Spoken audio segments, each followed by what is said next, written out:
Catchup. We're back. Davis started in the middle of me saying bye. Yep, I did.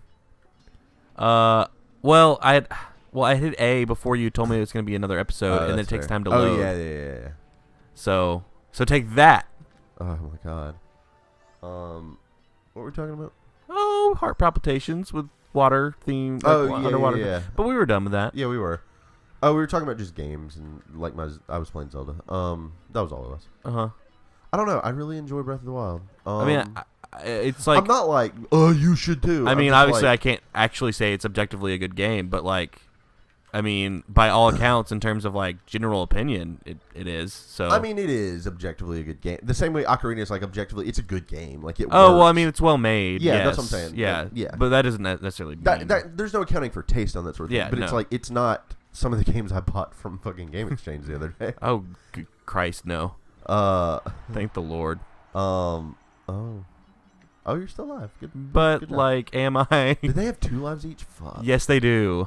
I remember this one now. It fucking sucks. So, enjoy me. Yeah. Oh yeah, love it.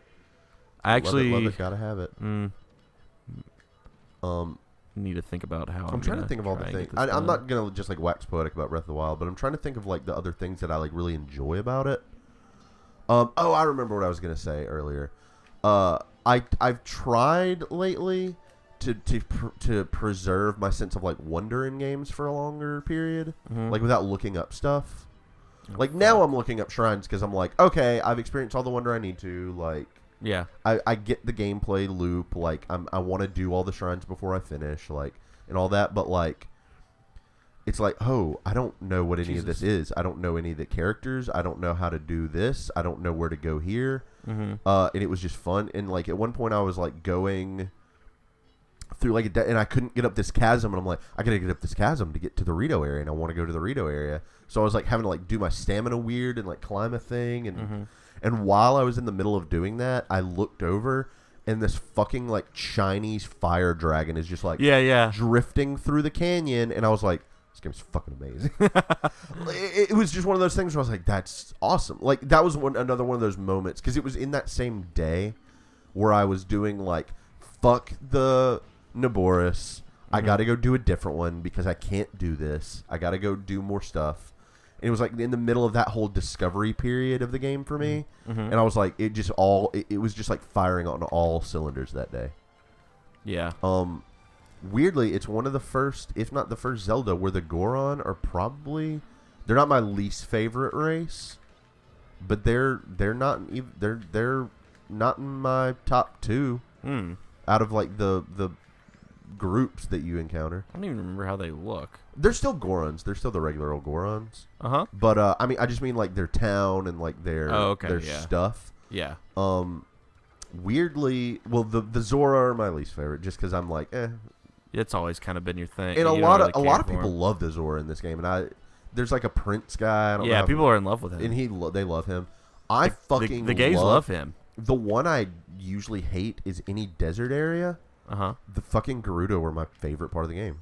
Oh, that's cool. They were my favorite part of the game. My favorite area, like they were my favorite group of people, just because I was like, oh, they're like cool, and I can like be friends with these people. And, like I really like Urbosa, the Gerudo champion. She's like my favorite side character in the game because she's just such a bad bitch. Yeah, she is cool. She's cool. And then my second favorite, the Rito, just because I love their area. Like I'm like, I want to live here. It's like mountain. It's like a mountain spire, and it's like kind of cold. And I love the Rito armor, where it's like stuffed with bird feathers, and it like keeps you warm. It's so nice. It's so cozy. It's so cozy. I just really, man, I could talk about that game all goddamn day. I love that game. I mean, yeah, it's good. I mean, and weirdly, while saying that, I get why you don't. I'm becoming a lot more able to enjoy things I like, even when people are like, I don't like it. Oh, well, I mean... Okay. I still take criticism to heart when I'm like... Not to heart, but I still like look at things, I'm like, oh, I see what you're saying now about certain things. But Breath of the Wild is I realize it's like my gaming Star Wars Last Jedi. Because that's my favorite Star Wars. And everybody can come the fuck at me. Okay. Because some people hate that movie. They're like, this is worse than the prequels. You ruined Star Wars. and it's my favorite Star Wars. Oh, I didn't know people were that. Some people are like, we should boycott Rian Johnson ever making a movie again in his fucking life. Like, there have been fucking like petitions to strike it from the canon. Oh, Jesus. And I'm like, you don't understand. You didn't understand the movie. I don't know. I fucking love that movie.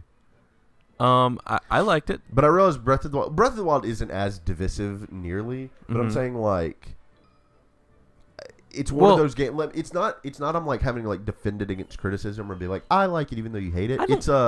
It's one of those games where I'm like, no matter what anybody says, I really enjoy this game. Well, I don't think you need to care what other people say anyway. No. But I'm saying, like, for example, like, there's certain movies that I'll do that with where it's like, that was kind of fun in the moment, and then I look back at it and I kind of read some stuff. I'm like, I don't have that as much as you do. That did suck. I don't have that as much as you. Like when people like if I watch something or I play something, and then someone like points something out, I don't go back and like change my opinion based on having that pointed out to me. I do but it's weird because Last Jedi made me be like, okay, cool, I do have my own. It was weird. It was like a weird moment where I'm like, I don't agree with any of this. I do have my own opinions. Like they're not always shaped.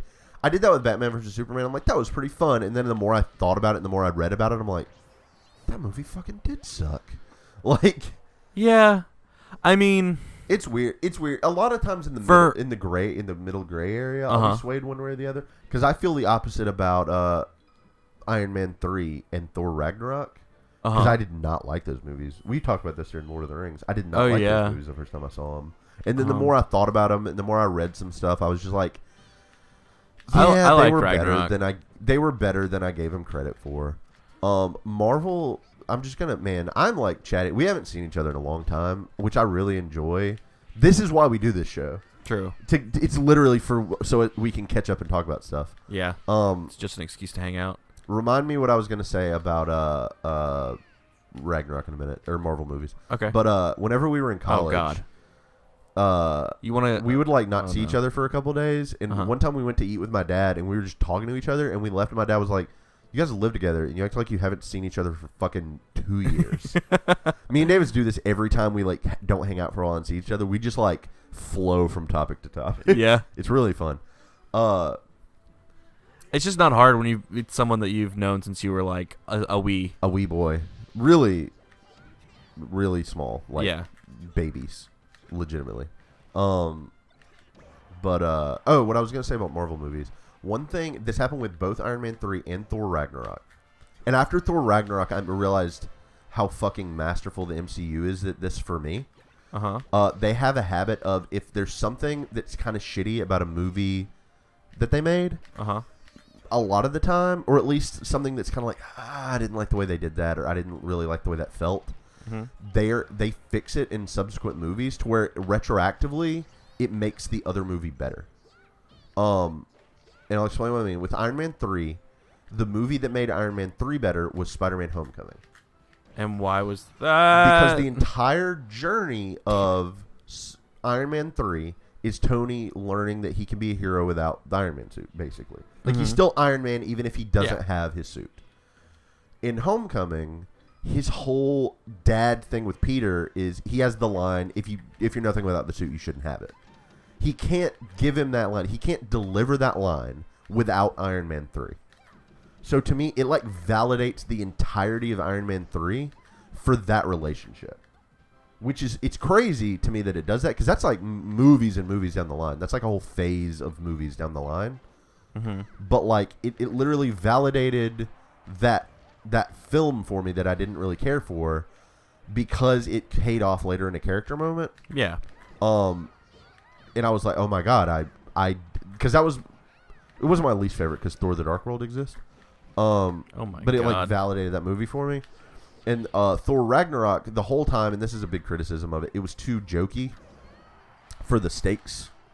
Because it's like, oh, cool, Asgard blew up and fucking Korg made a joke. I know everybody sucks Korg's dick, but like, now's not the time. Bye. I'm sorry. No, it's fine. But and then in Infinity War, Thor has a moment where he's talking to Rocket and he's just like breaking down, and it's like this facade of like jokiness cracks away, and you're like, oh, you get this moment of like, oh, the entirety of Ragnarok he was putting on a hero face, and trying to be a big boy, and now it's like crashing down, and it's like, oh, and now I can enjoy Thor Ragnarok more, which is interesting. They did not do that with Thor: The Dark World. I'll tell you that. There's not been a movie that's validated that piece of shit. Not yet. Not yet. Probably it's not a piece of shit. It's still a competent movie. Wow. No, I'm saying high praise. You know what I'm saying? Like, it's one of those things. Like, it's still. I would still say it's better than pretty much every DC. Oh my movie. God. Fuck that. Sorry. Continue. You're fine. Well, I'm gonna continue next time. You're also going to continue by trying to play this. Have fun. Oh no, we are switching off every episode. Oh, yep. Bye. Bye.